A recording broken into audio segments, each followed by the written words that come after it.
Unrivaled has gotten off to a good start in the world of women's sports. The initiative of this project is admirable, something very different from what we are used to seeing.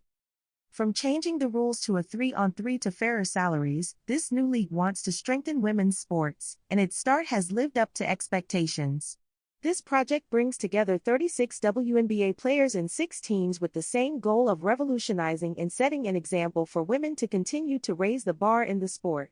Of course, some fans believe that a very important name is missing in this new league, and that is that behind the ball, we have many who decided to invest, but at the end of the day we may be missing a female player.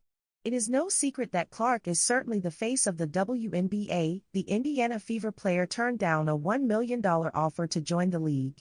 For now, she has not given many explanations for her decision, but obviously the fans were very disappointed, and to this day they asked to sign her as her impact would draw more attention, but it seems that now Caitlyn is not very eager to be part of Unrivaled. TNT Sports reports that the launch of Unrivaled broke viewership records such as the most watched women's basketball game on TNT Sports, the most watched game on Sports on Max, and 31 million views on Bleacher Report. Crazy numbers. What a way to debut, posting impressive numbers that are sure to set a tone and an audience following. While at the LPGA for the Annika Pro-Am, Caitlyn's social media content garnered 7.3 million interactions. The Clark effect is on a different level. The 23-year-old reportedly generated 26% of the league's revenue last season, with 1 in 6 votes tied to her name. Indiana Fever games also contributed 45% to the league's broadcast rights fee. A relationship between Unrivaled and Caitlyn Clark would be something that the project lacks to consolidate itself as a top alternative, but for now they will have to work on other projects. It seems that the Indiana star does not close the doors to the possibility of playing there. We will see what the future holds. That's a moment no athlete should have to face. Recently, one of basketball's brightest stars, Caitlyn Clark, became the victim of a chilling stalking incident. It's unnerving for many to think of such an invasion of privacy. Clark's Indiana Fever teammate, a 2x WNBA All-Star, didn't hold back her thoughts on the matter. "It was super scary," she said, calling for better safety measures not only for CC but for all professional athletes living in the spotlight. Indiana Fever's player development coach, Keith Porter, has opened up about his experience working with Caitlyn Clark, the 2024 Rookie of the Year, praising her grounded personality despite her global basketball fame. Porter, who joined the Fever last month, reunited with head coach Stephanie White, continuing their partnership from the Connecticut Sun last season. White was appointed as the Fever's head coach late last year. With the new WNBA season set to tip off in May, Porter has been collaborating closely with Clark over the past month. In a recent interview with Rachel DeMita, he revealed his plans for Clark's development and shared his impressions of the 22-year-old superstar. "The first thing I tell everybody, which is super cool about her, is being so young but also being so mature," Porter told DeMita. "It's the weirdest thing because you almost forget who she is because of how relaxed and reserved she is as a person. Until you go somewhere, it's like the entire world wants to see you, but she's just a hooper. She's so down to earth and chill, just an awesome person. She's a world-class athlete but an even better person I've seen in this 1 month of being with her." Caitlyn Clark on Stephanie White's influence. Before Stephanie White returned to the Fever, a team she previously coached from 2015 to 2016, Clark reflected on her relationship with the coach. White had called many of Clark's college games, offering support and insight throughout her career. "She's obviously called a lot of my games all throughout college, and I think she has a really great basketball mind," Clark shared.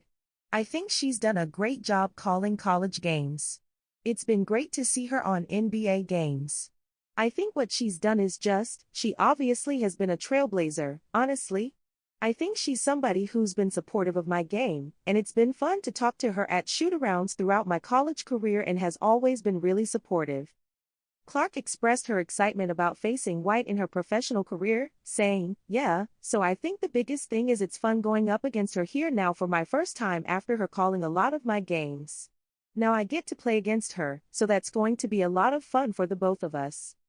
Looking ahead. With Porter's expertise and White's leadership, the Indiana Fever are poised for a promising season. As Caitlyn Clark continues to grow both on and off the court, her humility and maturity remain a testament to her character, setting her apart as not just a basketball superstar but an inspiration. The WNBA star has taken the Indiana Fever to new heights, and in the process beat out rival Angel Reese and every NFL, NBA, and MLB team in one key department. The WNBA enjoyed a record-breaking year with regular season attendance up by 48% and viewership on ESPN up by 170%.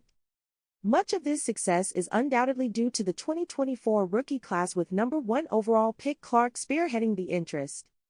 31 WNBA matches last season averaged over 1 million viewers and 22 of them involved Clark, with almost every fixture she played in being broadcast on national television. The 22-year-old's own team, the Indiana Fever, saw their attendance rise by 320% to a league-leading average of 17,000 per game.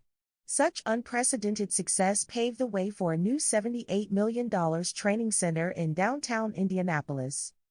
The facility will open in 2 years and features 2 full-size courts and strength and conditioning facilities along with podcast and content production studios. New media spaces might be the result of record-breaking social engagement figures the Fever enjoyed in 2024.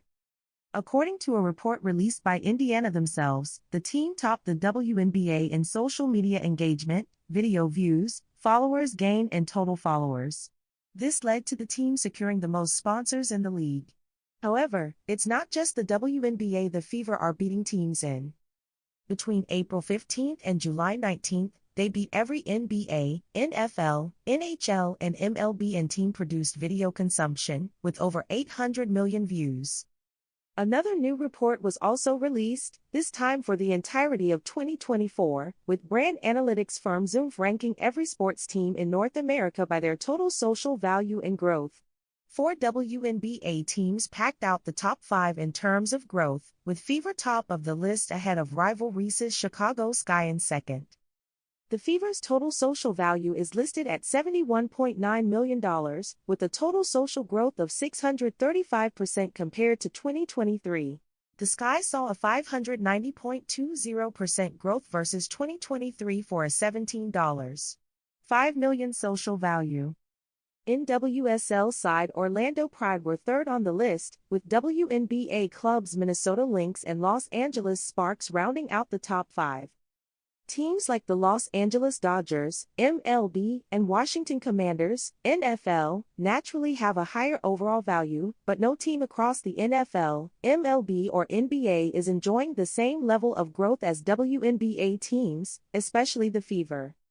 However, the Fever do have a total higher value than the Minnesota Timberwolves and Washington Commanders, which puts into perspective just how popular the team currently is.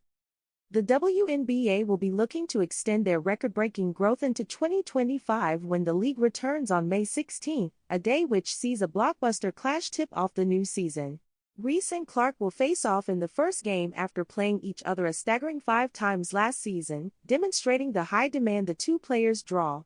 WNBA free agency is open, and the Indiana Fever are in a prime position to make some big moves. This negotiation period, which runs January 21st to 31st, is the second stage of free agency. All teams sent out qualifying offers, including Indiana, which sent a core offer to Kelsey Mitchell, between January 11th to 20th. The final stage of free agency begins February 1st, when free agents can officially sign with teams. Indiana is an enticing draw for many players. The Fever, with Caitlyn Clark and Aaliyah Boston, are a team on the rise after making their first playoffs in 7 years last season. Indiana is constructing a new $78 million practice facility, as well, that will open in 2027. There are multiple ways the Fever could go about increasing their cap space, as well. They could waive players on unprotected contracts with no penalty, trade players, or agree to a contract divorce with players on a protected salary. Even with its current cap space, Indiana would be able to take a big swing for one of the top free agents in the market this offseason, like power forward Sato Sabally. Dallas has courted Sabally, but she has already told the Wings she will not return, and the two sides are working to find a new team for her. The core designation would not follow Sabally from the Wings, but she will likely command a max salary of $214,466. She will also likely have multiple teams vying for her. If the Fever do not get Sibylle, they will still have a chance, and the cap space, to sign another top player like forward Natasha Howard or Brianna Jones. If Indiana could land Sibylle, or another top free agent commanding a max salary, they would still have $194,129 left for another roster spot. That would be a good salary for a solid free agent that could upgrade the Fever's starting lineup, and could even account for 2 players that would be good additions to the rotation. Indiana Fever star Caitlyn Clark will have more eyes on her as she enters her sophomore season in the WNBA in May.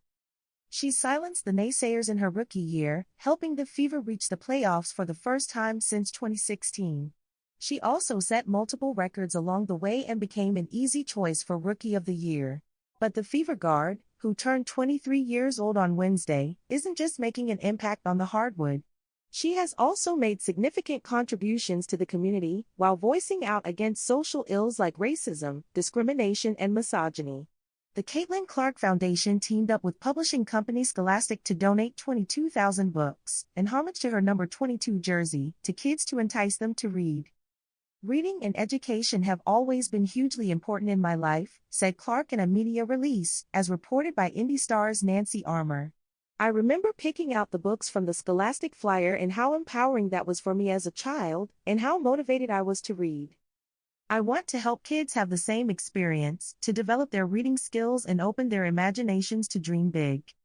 The report noted that Clark wants to prioritize kids in her hometown of Iowa, where she first became a nationwide phenomenon as the star player of the Hawkeyes. The books will be donated to schools, children's hospitals, and nonprofit organizations. Clark's selfless move will only endear her to fans even more, as she continues to embrace her responsibility of being a role model, especially to the youth.